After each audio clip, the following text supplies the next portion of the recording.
ขอเชิญชวนผู้ค้าผู้ให้บริการเข้าร่วมโครงการให้มากที่สุดเพื่อรองรับการใช้จ่ายของประชาชนและรองรับโครงการในเฟสต่อไปธนวัฒน์ วงศ์วิริยะวณิช สวท.ประจวบคีรีขันธ์รายงานขณะที่จังหวัดอำนาจเจริญเร่งประชาสัมพันธ์โครงการคนละครึ่ง plus พร้อมกำชับร้านค้าห้ามทำผิดหลักเกณฑ์และเงื่อนไขโครงการเด็ดขาด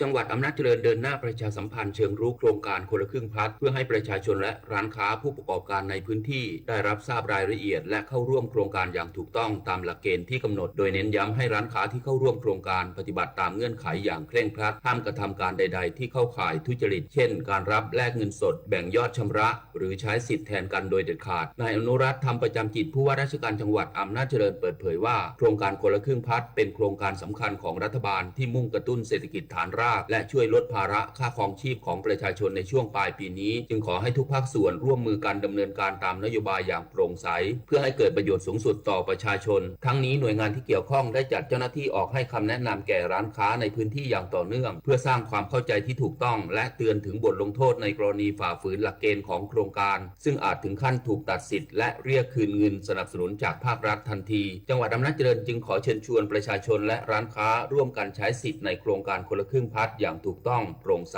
และเป็นธรรมเพื่อให้มาตรการดังกล่าวเกิดผลสำฤทธิ์ในการกระตุ้นเศรษฐกิจท้องถิ่นอย่างยั่งยืนพงศรีศรีหานามสวท.อำนาจเจริญรายงานจังหวัดนครศรีธรรมราชเตือนฝนตกหนักน้ำท่วมฉับพลันน้ำป่าไหลหลากดินโคลนถล่มและน้ำท่วมขังในเขตชุมชนจนถึงวันที่ 25 ตุลาคมกองอำนวยการป้องกันและบรรเทาสาธารณภัยจังหวัดนครศรีธรรมราชได้ติดตามการคาดการณ์สภาพอากาศพบว่าในพื้นที่ภาคใต้จะมีฝนตกหนักถึงหนักมากบางพื้นที่โดยมีพื้นที่เสี่ยงต้องเฝ้าระวังน้ำท่วมฉับพลันน้ำป่าไหลหลากดินโคลนถล่มน้ำท่วมขังในเขตชุมชนเมืองที่เกิดน้ำท่วมขังอยู่เป็นประจำเนื่องจากการระบายน้ำไม่ทันและเฝ้าระวังระดับน้ำเพิ่มขึ้นอย่างฉับพลันและระดับน้ำล้นตลิ่งและท่วมขังในพื้นที่ลุ่มต่ำในพื้นที่เสี่ยงได้แก่อำเภอเมืองนครศรีธรรมราชฉวางท่าสาราทุ่งสงนพิตำนาบอนปากพนังพรหมคีรีพิปูนร่อนพิบูลลานสกาและอำเภอสิชนระหว่างวันที่ 21-25 ตุลาคม 2568 ทั้งนี้ประชาชนสามารถแจ้งเหตุและขอความช่วยเหลือผ่านทางสำนักงานป้องกันและบรรเทาสาธารณภัยจังหวัดนครศรีธรรมราชสายด่วนนิรภัย 1784 ได้ตลอด 24 ชั่วโมงเสรณีนาวงศ์ทีมข่าวสวท.นครศรีธรรมราชรายงานจบข่าวคณิษฐายิ้มดีอ่านรับฟังข่าวครั้งต่อไปเวลา 10 นาฬิกาค่ะติดตามข่าวที่นำเสนอไปแล้วได้ที่ www.thainews.prd.go.th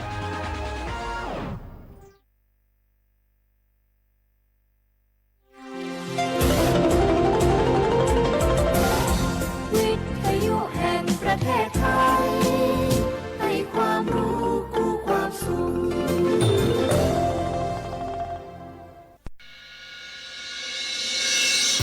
สถานีวิทยุกระจายเสียงแห่งประเทศไทยจังหวัดเชียงใหม่ AM 1476 กิโลเฮิรตซ์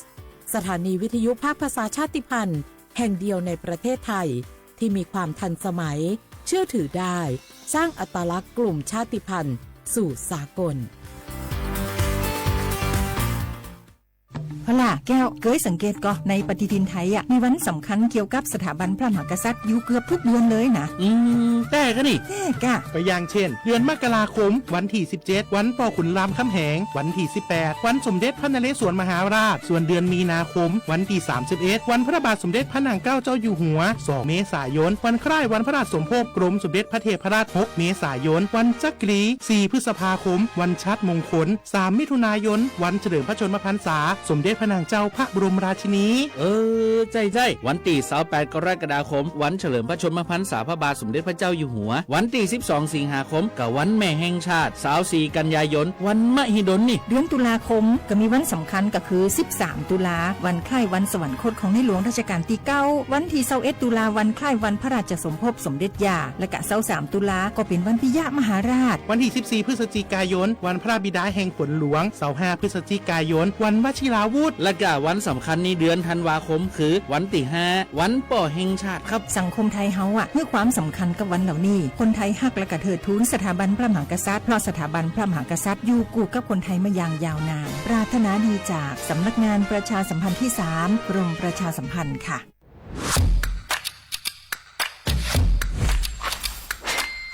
กลับมาแล้ววันนี้กับโครงการคนละครึ่ง plus รัฐออกครึ่งประชาชนออกครึ่งช่วยเศรษฐกิจไทยหมุนเวียนเติบโตถ้าเราช่วยกัน plus ต่อยอดให้เศรษฐกิจไทยเติบโตอย่างยั่งยืนด้วย5 plus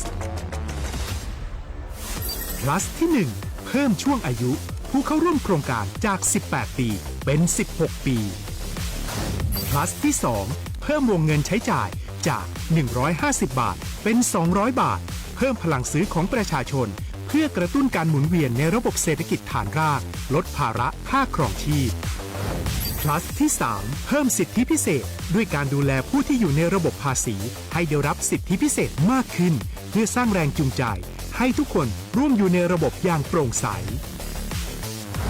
plus ที่ 4 เพิ่มโอกาสให้นิติบุคคลขนาดเล็กเข้าร่วมได้ให้ธุรกิจเติบโตเป็นกำลังสำคัญของเศรษฐกิจไทย plus ที่ 5 เพิ่มทักษะใหม่เพื่อพัฒนาให้ร้านค้านำความรู้ใหม่ๆมาช่วยเพิ่มยอดขายลดต้นทุนเรียนรู้เติบโตและปรับตัวไปกับเทคโนโลยีใหม่เพื่อสร้างเศรษฐกิจที่แข็งแกร่งจากคนละครึ่งสู่คนละครึ่ง plus ไม่ว่าจะสั่งข้าวคนละจานชาเขียวคนละแก้วขนมเค้กคนละชิ้นหรือหลายๆชิ้นก็ใช้ส่วนลดได้ทันทีสูงสุดวันละ200 บาทแถมใช้กับฟู้ดเดลิเวอรี่ก็ยังได้สำหรับประชาชนไทยอายุ 16 ปีเป็นต้นไปสมัครรับสิทธิ์ผ่านแอปพลิเคชันเป๋าตังวันที่ 20-26 ตุลาคม 2568 สำหรับร้านค้าที่สนใจร่วมโครงการสมัครได้ผ่านแอปถุงเงินวันที่ 15 ตุลาคมถึง 19 ธันวาคม 2568 แล้วเตรียมพร้อมรับลูกค้าจากทั่วประเทศเพราะนี่คือโครงการที่คนไทยทุกคนช่วยกัน plus เพื่อให้เศรษฐกิจไทยโตไปพร้อมกันโครงการคนละครึ่ง plus ดำเนินการภายใต้เป้าหมายที่ชัดเจนของรัฐบาลในความต้องการกระตุ้นเศรษฐกิจลดภาระค่าครองชีพให้ประชาชนและยกระดับศักยภาพผู้ประกอบการไทยให้พร้อมในยุคดิจิทัลโดยยังคงยึดหลักความโปร่งใสตรวจสอบได้และป้องกันการใช้สิทธิ์ที่ผิดวัตถุประสงค์คนละครึ่ง plus เพิ่มพลังเศรษฐกิจไทยพร้อมโตไปด้วยกัน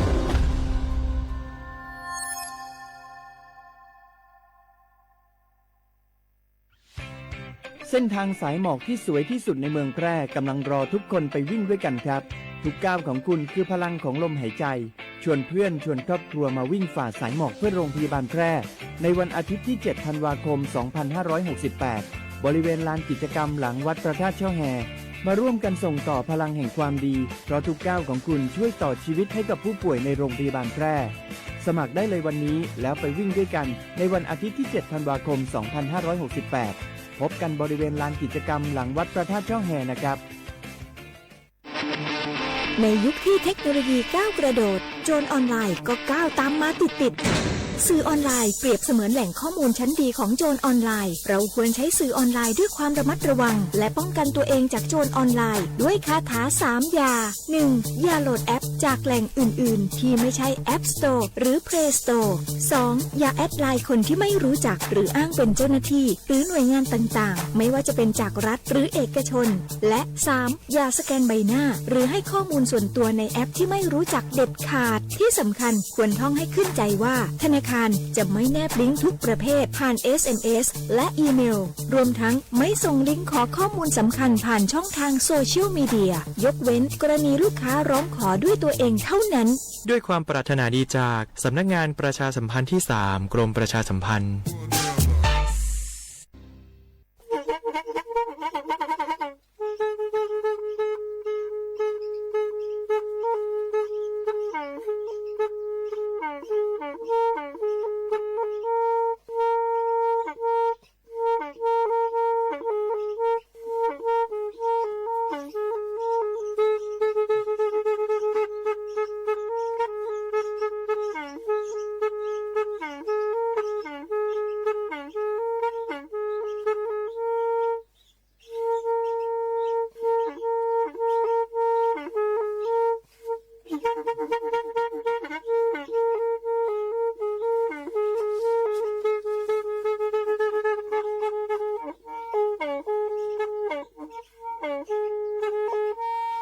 แพอี วิทยุกลือหลอก็จะแตะเวกีแม่ตะกะโทนลิกะซานยุ้ยชื่อคือกิโลเฮิรตซ์ตาเชอกระตอบเปอปากระหลือปากระยอกหลอกตืออีสู้อเมญาเปก็เห็นเหล่านั้นและตาสูมือซ้ำมือตากระเจาะตาละแก็บดูแก็บโผลและติเลื่อนนกออัตโคเนและกะนาหลอเจอบาค่าคือตาซุมือซ้ำมือสก้อเนาะ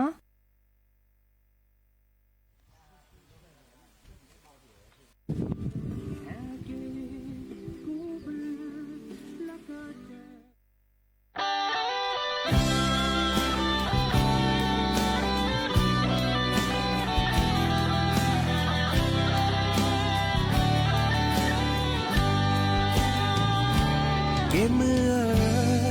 แค่อินโอแพลแฮเกกูบือแล้วก็เจอบือสาวอลีแฮเกเนดาเคลเคลโมปาขอกว่า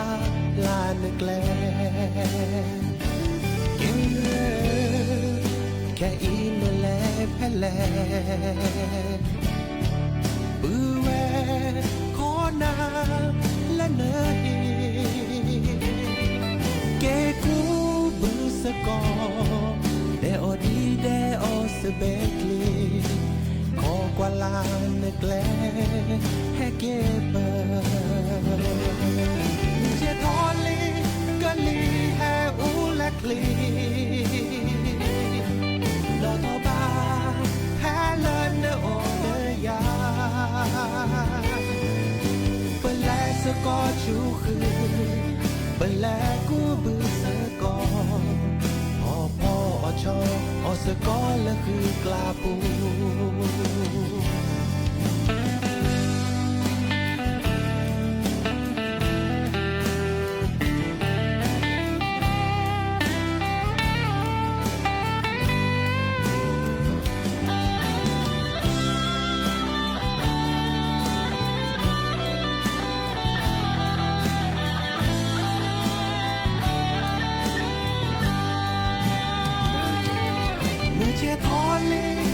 ลีแออูและคลี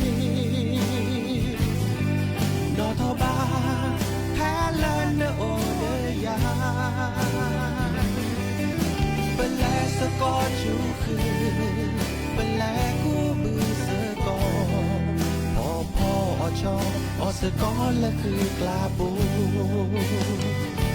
เกมเมื่อเนลอเนดาเดยาบือสาวเนเกเกทอแค่อินเนโอแพลแฮเกเกทอกูบือและเกเจอแค่อินเนโอแพลแฮเกเกทอกูบือและเกเจอเจ้าขอนาแกกูบือและเกเจ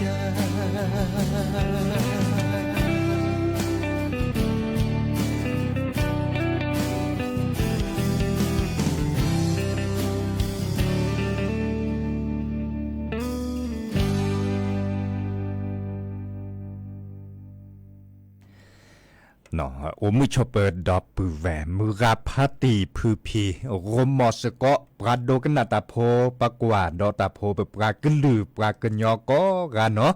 แฮเกเปลีตาชกต่อรอคอควินนารี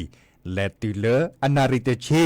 ตลอดตัดเลวิทยุกลือหล่อก็จดแต่เวกีแม่แต่ตอนยาอีเนาะเรดิโอไทยแลนด์เชียงใหม่ AM ตะกะโทนลุยกะจานยุ้ยชิคือกิโลเฮิรตซ์บัชาแค่ในก็หนาวิทยุเน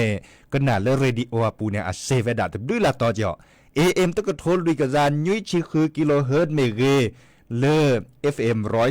103.50เมกะเฮิรตซ์เมเก FM 104.25เมกะเฮิรตซ์เมเกเนาะเราชอดาเวลพอดีพษาแค่ดูทอซอเกดอคอมพิวเตอร์เกดออินเทอร์เน็ตอันเนี้ยมูเดกว่าดอกกันและออนไลน์ปูเซดอเจเนาะดิสเลเพจ Facebook เนี่ยเนาะสวทเชียงใหม่ AM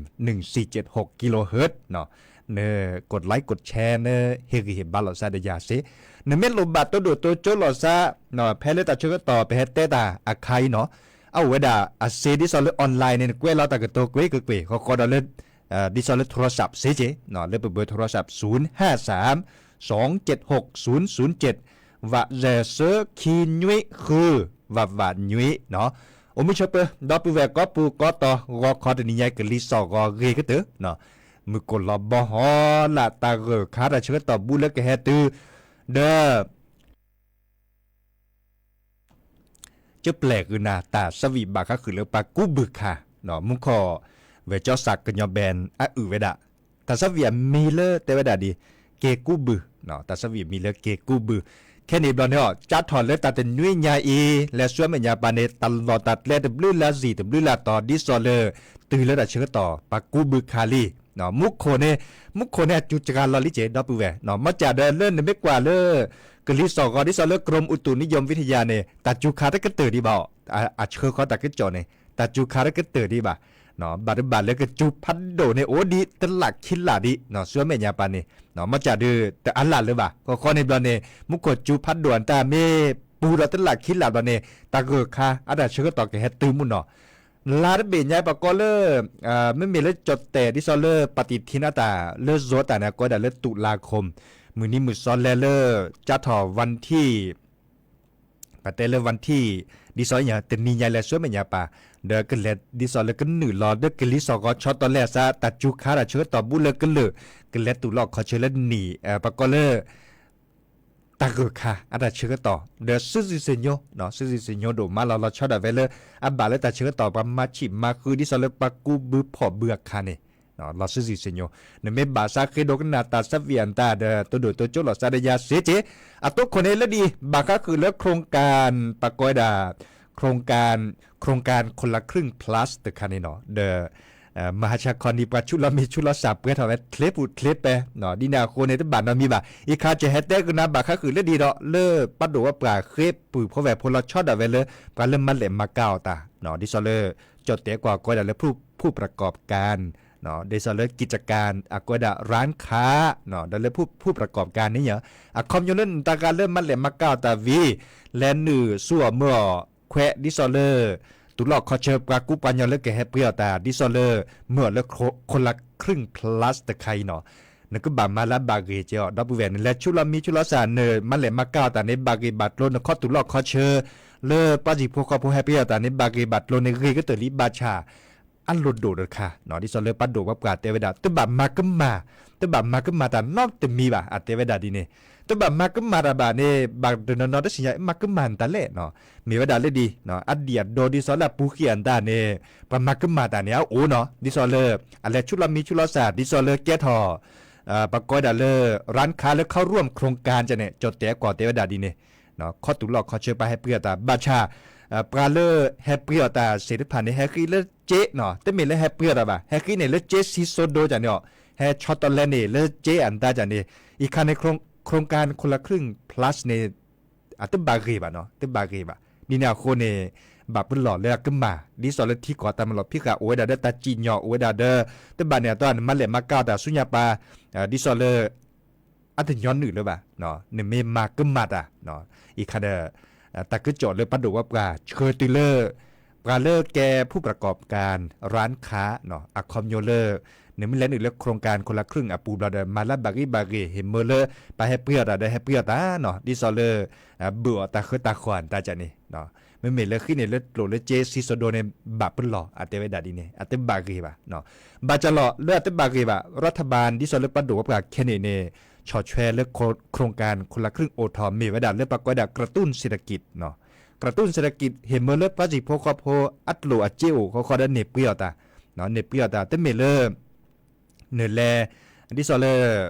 ปาไม่แฮกกี้เนี่ยเลือดโหลดเลือดเจซิโซโดอันตาเดเตเมเลนี่เห็นหล่อเลือดเจซิโซโดวินอขวบพอนตาจันนี่อันนี้เนี่ยก็มาเนาะก็มาเดเราชอบได้เวลาที่แรกคือเลดโบคอเลอร์ปรากฏกระตุ้นเศรษฐกิจบ่ะเนาะอีกคันนี้เดปัดดูว่าปลามันหล่อไว้ดาดีเดินไปเฮเตอร์คือดับปืนเพราะแบบพอทีเนาะเนาะเฮเตอร์คือดับปืนแวนเนาะแค่เล็กแค่ช่วยบักก็คือเลิกโครงการคนละครึ่ง plus ดิซอเลอร์ปลามันเละมาเก้าตาก่อนี่เนาะโอ้ยดาดีแล้วก็ดอลเลตาสูมือซ้ำมือ ตาสวิซาเชโอดิกเขาดอกกันรอเลอเจอก็แทกกันต่อภาคคือดับเบิลแวเนาะและดอกกว่าเลออาเตวดาอุคอนนะศิลปินอาพงยอดดอยอะอือเวดาเนาะ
เลยตัวโอละนกป่าไม่ไม่ยาวแย่ราเตอสิลมบามาโยละนกสาลกุยาตเมเลยตนาวนาดื้อตเมบาไอ้นาโดโรคงบาคงบากตาชิมาเบเกิดที่โลกิเปสาโอคุกวาลาเยนาโดตาเออา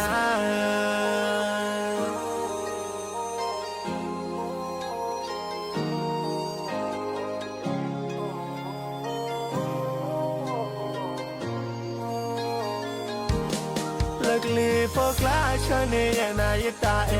ตาลบกานเนบายบาสันเนบาเนเบเบดิชาดิชายิ่งกว่าเยนะนาดมเลน้ำแมวใจเกิดไปยิ่งแค่บ่ายยิ่งไม่แก่พวกแก่ว่ากันเราก็ได้ดีโซโรมิโยดอยูลีเย่ไม่ใช่เราก็ได้ดีโซวดานาดอจอเอ็มเพลย์ที่เรอลีเย่ชายแต่เมตาตอรีแต่เย่นี่ก็ไม่ทอเนี่ยนั่นหล่อตอนนั้นหล่อ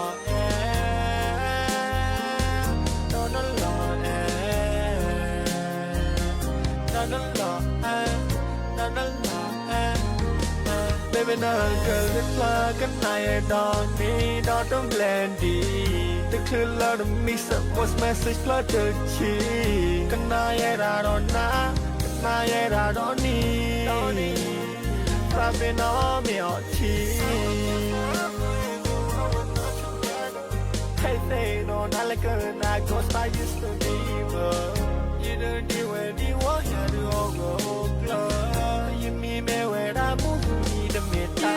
โฮโลมุเนเซียเทเลโตโอลานกปาไม่ไม่ยาวแย่ราเตอสิลมบามาโยละก็สาลกุยาตเมเลยตนาวนาดื้อตเมบาไอ้นาโดโรคงบาคงบากตาชิมาเพื่อเกิดที่โลกิเปสาโอคุกวาลาเยนาโดตาเออา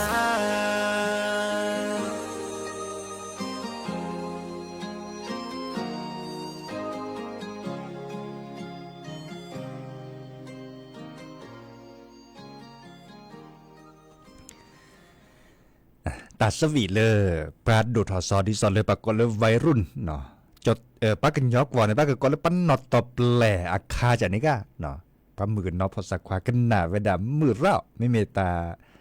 าสวีทุเพลเนาะอ่านเลยปาภาษาโฮกันไหนมือไม่เมเลยปาซับปราดดิซอนเลยอันนี้เลยแต่ชิคุชิทอซะเพราะขวามือเนี่ยแต่ดาตาพุดดคว้าเนาะเปลี่ยนตาคันนี่แหละสักนาฉันนาเปิดเนาะอีกค่ะเด้อปลาโดกันนาตาพุอวดาอับดิซอเลอร์วิทยุก็ลือหลอดตอนใหญ่ปลากันนาตาพุจัดถอนเลปลาพุสาชิดและพลเลปลาซับกาเด้อกันนาสก็เอาเดต้อยเหมาะก็จะเตะเลโซก่อนเลยไปเตะดาก็มือเชกอฮาเด้ออุดต้อยดิแนวโคเนแปลตาซะเวียนตาเด้อแปลหรือโพธาพวนตาเด้อเต็มเมเทแปลคือปลาซับกาก่อเต็มเมเทแปลคือปลาพุสาก่อเต็มเมบะเนาะกว่าแล้วปือพอแบบพเมบาซาให้ตัวโดดตัวโจกว่าให้เคกันหนาอาเปเล็กคาเลเดปุ๊บแล้วดัดคันนี้เนาะดิซอลเลอร์มุขอจะเตสิญญากุนาบาคาคือเลอโครงการคนละครึ่งอาเกตดิซอลเลอร์ปลาเลอแกผู้ประกอบการเนาะไม่มีดอลเลอร์ปลาเลอแกผู้ประกอบการเนี่ยคอมโยเลอปลาเลอมันเละมาเก้าตาเนาะดิซอลเลอร์กะปวนตาจันนี่เนาะข้อตุลอกข้อเชอปากูปัญญาให้เปรี้ยวตาข้อในดอนในอุดรเลือกปาจิผู้คอโพดิซอนเลือกปรับกันนะมาชาคอนนี้ปะเห็นเมื่อเลือกปาชุลมีชุลสารลงทะเบียนโครงการคนละครึ่ง plus เดอแต่เชื่อก็ต่อแต่เนี้ยต่อปูเนี่ยเปรตชอบได้ที่ข้อเหมาะปะเห็นเมื่อเลือกปาชุลมีชุลสารแค่เลยเนี่ยอากาศก็แกว่อากาศก็แกว่คิชิเนาะ20 ล้านสิทธิ์เดอเปรตชอบได้ที่ข้อในดอนในปลาตั้งเนี่ยชุลดีมิสารดาวอูอาดิเนาะอุดมด้วยละกะเดี๋ยวจะกว่าเลยแต่ก็จอในบาร์เลอร์อากูถอดแค่ข้อดับดอเลิกแค่ข้อละเนาะ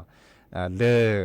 ก็ตาบาต้องมีแค่ข้อละแบบเลิกอากูดเดือนมกราคมก็แล้วทั้งหมดน่ะเล่นนีถอดซอดเนี่ยเดี๋ยวปากก็เห็นเมื่อกี้ดอเลิกปลาชุลมีชุลสารและซอดบลอบาร์เลอร์ตาเสรีภายในกูถอดดิเนาะมาจากเลิกปลาเลิกชุลมีชุลสารวิลินเนบาวิลิอามูดาก็ชุลดอลเล็กคิดละก็เคยดอลเล็กคิดละแต่เซลเลยจีบะเนาะแต่เซลเลยบะอีกครั้งในปากก็เฮแต่เชื่อก็ต่อเลยป ปลาเลตเนชุลมีชุลสาชุลอัดคลิปปากกาเคยเขียนแน่เนาะชุลมีชุลสาและแอปพลิเคชันอ่ะปูเดเลธนาคารอ่ะปูอันตาตึดคลิปปากคีบะเขาคนในดอยลอกก็ดิซอเลปรามีลอหลุดลอแทเนาะดิแนวคนในรัฐบาลตึกกว่าก็ผ่าไปได้บ่ก็เสร็จผ่านในบากาแอปพลิเคชันตัวโอบากาเลธนาคารแต่ย้อนหรือดิบ่ตาเกตัดโลตัติตาโออามีเนาะดิแนวคนในรัฐบาลและบัดดว่าปราเนี่ยก็คือแหละดิซอเลก็มาดิแลที่จะแลเลปาสิโพคอโพก็การกันเนี่ยสัวเมื่อแควเลอะเก็บลูกเก็บโคนเลยปาสิโพคอโพก็การนี่เนี่ยก็มาดิแลที่จะแลดิแนวคนเนี่ยนตบาสุชิสัชิดิบานอนตะกาเลชุลมีชุลสาเดคลือบาดิซอลมหาชาคอนี่เนาะนตบาสุชิสัชิดิบาอัตตาบาเลเปเมเตเลจะแลคือกว่าเลตะก็จอนตาปัดดูว่าปลาทลาตะก็จอนในบาร์บ้ากันเลคุยชิเปอร์เซเลปากก็เฮ็ดอะเชก็ต่อเลยชุลมีชุลสาดิเนาะมาจากเดิมรัฐบาลพื้นใหญ่มาเวดาเกิดเคลื่อแต่เคลื่อบาคือบักคอร์เล็กแค่คอร์เพื่ออีกคันนี้แต่ลอตติจิบามาฉาบกันแล้วชุลมีชุลสาวิลีอันเนี้ยมูเนปสักคือจะนะคอมโยเลนั่นเก็บกันแล้วเคลก็เตือนเก็บกันแล้วคลื่อตาคีเดินก็เนี่ยสั่วเมื่อเนี่ยแควบากากาตันเนี่ยและกว่าแล้วแอปพลิเคชันอ่ะปูเนี่ยแควเราไม่ได้ถี่คอดิซอเลอร์แอปพลิเคชันเป๋าตังเนี่ยและเช็คว่าเล็กกว่าเนาะแควเราได้ถี่คอในรายการนี้เนบาคนละครึ่งตาบาเลเจชิโดหลอกขี้เมื่อในรายการนี้เนบาเจเลือกคนละครึ่งตาบาเลือกคิมเมอร์รีปอร์เนาะอันนี้คันนี้อะเกวลอกินลอติลอแชะเนาะการเลือกชุลมีชุลสาลีอะมูเนเดดิซอเลสักคือจนะเนาะดิซอเลก็เนี่ยสัวเมื่อจัดถอดเลยตัดลัญญาอีวันที่29แล้วสัวมันอย่าปะเจ๊กเห็นดูหมอเจ๊กเห็นดูเลยในแอปพลิเคชันเป๋าตังอะปูขอในบันในแล่เมื่อแต่นี้คิปอแต่นี้คิปอเนาะดอปือแวแต่นี้คิปอเราไปเห็นเมื่อเปื้อนนี้เนาะอีกคันได้ให้บอบบาคือปือโพแวโพปลาโดกันนาตาพบกวาดดอตาพวนตากันนาเวดาดิซอเลอร์คอกันนาทบวบาคะคือปัดโดว่าปลาตาพิตามากกับมาตาดิเลได้จันแล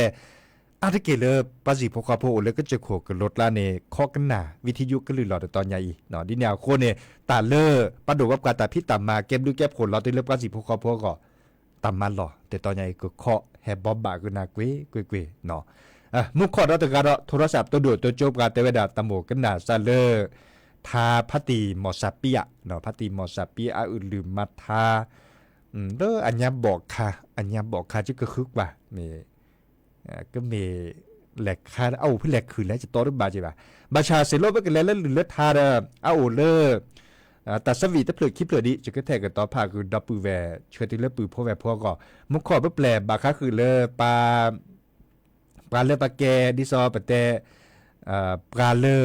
ประดุดหอสอบวัยรุ่นแต่กันไหนมือหน่อยดอนแรงดอนเลยแม่ลอยแต่เราปัสพุลิซับกันไหนไว้ดามืดละหน่อยแม่ลอยแต่วิซาจูเลเอบันนะหน่อยเขาได้แต่เชื่อต่อมีโอดีจะก็แปลกคลิปเลยบาชาจะกว่าแล้วแต่เชื่อต่อได้ทีแต่เชื่อต่อมันเละอ่อนหรือโพธาโพธแต่เชื่อต่อร้านในชอเดจะก็แปลกแล้วจะเพลิดหรอหน่อยมอนาโกชัวเคลบิมือซับคีโตกอลดอสันเลิกแค่มาหาเราคุณนารีติเลนยุยนารีตาบลูเนาะ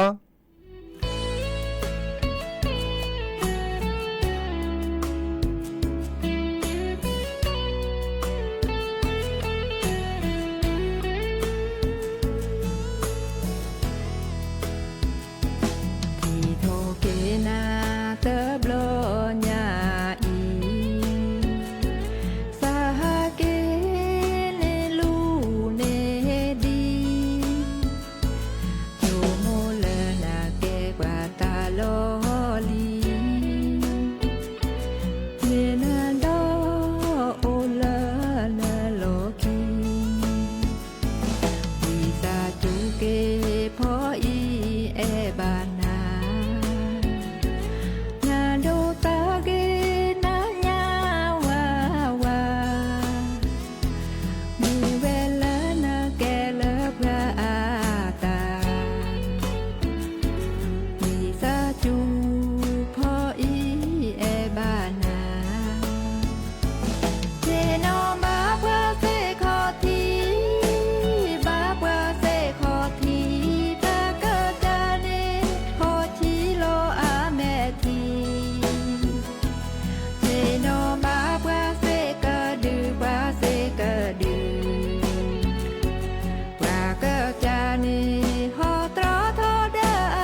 โดมาลอที่ปื้อแวกูโมตะกอที่โดเบออาเลอาลอมาจากเกมาเจอนาเกเสลว่าโจนาเลอาเฮอาเกโยลาดูเกเตมูโคเฮจูที่เฮโลยัวเลเกเจดูบาปูเวอาเดปูเวมากิเกสิเลตลาโอตาโอปูเวฮิเตคลือเลว่าโจกิเลอาตาเกโยกิตูเกเตยาปูยาเวตะมือตะโกก็ดีก็กาตาบามาเนสัจจาปาเนสามิจูมิอาเพื่อลาแกดูแกทอในอาโออาตืออีสืออาเมญาอาเกเลมาเจอกีนา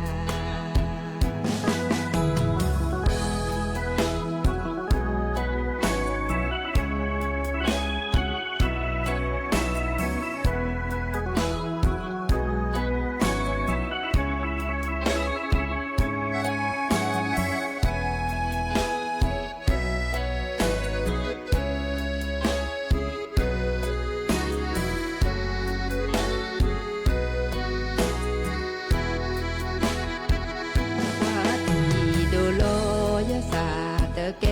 โดมาลอที่ปื้อแวกูโมตะกอที่โดเบออาเดอาลอมาจากเกมาเจอนาเกเสลว่าโจนาเลอาเฮอาเกโยลาดูเกเตมูโคเฮจูที่โลยัวเลเกเจดูบาปูเวอาเดปูเวมากิเตสิเลตลาโอตาโอปูเวฮิเตคลือเลว่าโจกิเลอาเฮตาเกโยกิตูเกเตยาปูยาเวตะมือตะโกก็ดีก็กาตาบามาเนสัจจาปาเนสามิจูมิอาเวลาแกดูแกทอในอาโออาตืออีสืออาเมญาอาเกเลมาเจอกีนา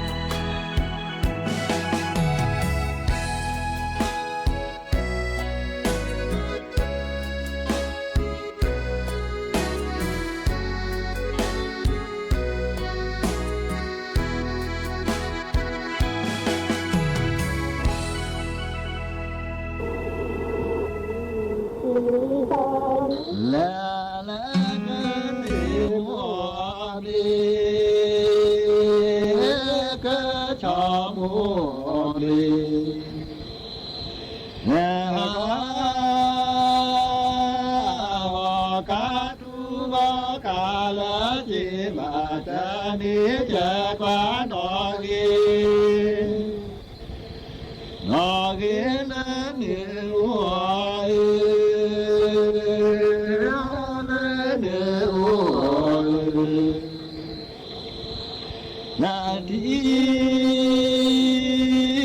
ญาโพมุทิยาโอ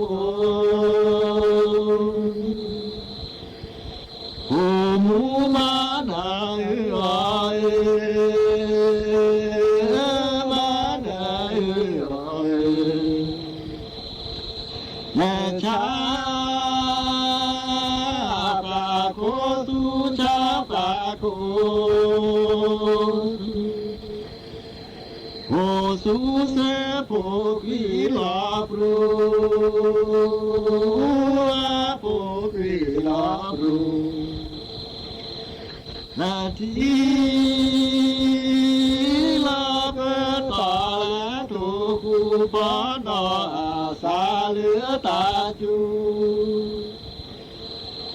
อาจูและเดือวายและเดือวายจอ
มีกว่าล้อ ว่าเกทีกาและทีกาสาเกทีเลทวานานาเจอหูเจอสาเกบา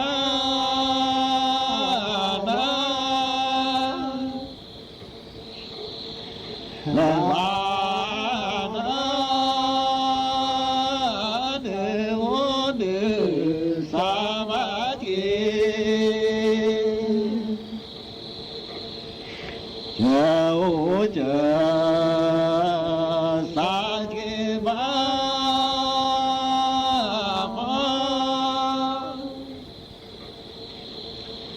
มา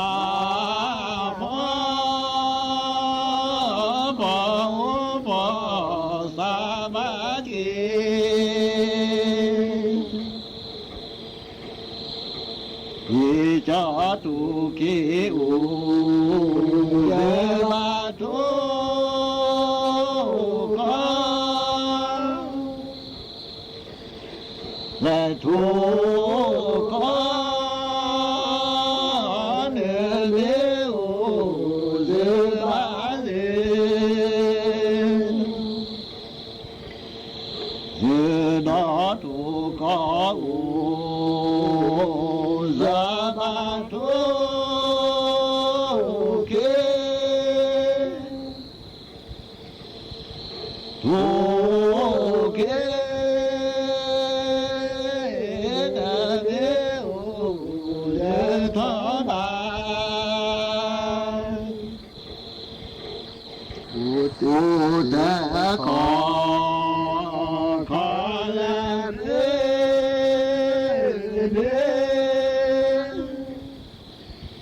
มือ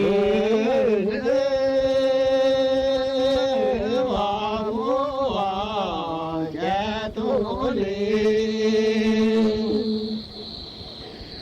ดีมือกว่าจุตา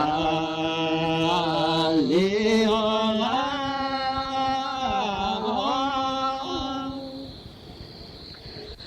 มา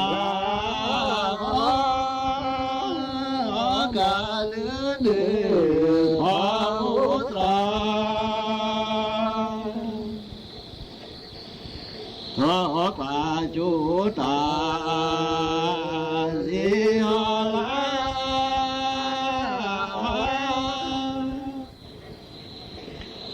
ลาเกิดเดือพาอุตราโนเนคือกาจอคือและจอเนพือและกาจอคือเนมิดีคือมาโนแกเนมิดีและคือมาโนแกและจอเนพือกาจอคือลาจอเนพือและกาจอคือลาคือร้อนเนดีคือมาโนและเนมิดีและคือมาโนจอมีคือกาหมอลอกวีและจอมีคือและกาหมอลอกวีลอกวีจอคือกาแชและทอคืออีและจอคือกาและแช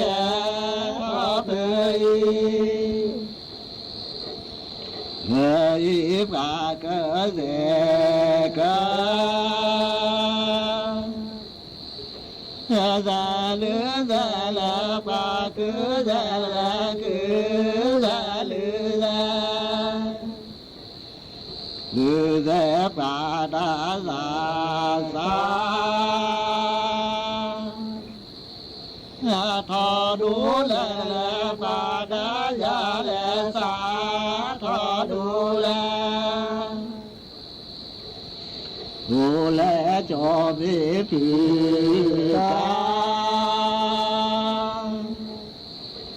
าอยู่ว่าผู้แลจอบีผือแลกา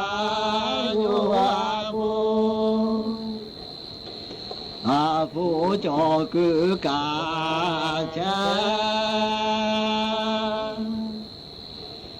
กูดาสูแลจอคือกาแลชากูดาสูสูกาคือแซคือดาลือดามาคือดาลาคือดาลือดาลือแซปาดาซาซาทอดูแลปาดาซาแลสาทอดูแลจอมีผือกาอยู่อาปาแลจอมีผือแลกาอยู่อาปาจอคือกาแชกูเดินนาแลจอคือกาแลแชกูเดินนาจอคือพอกา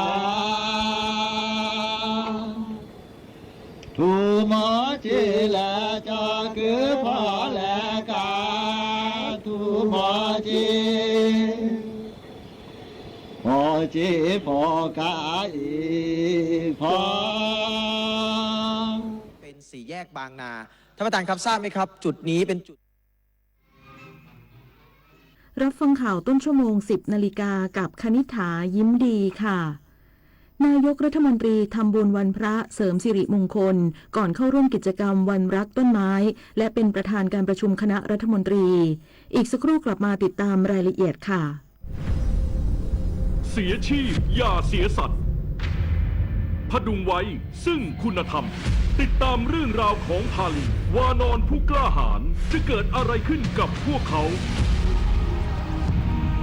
สู่ความยิ่งใหญ่ของโขนมูลนิธิส่งเสริมศิลปาชีพวันที่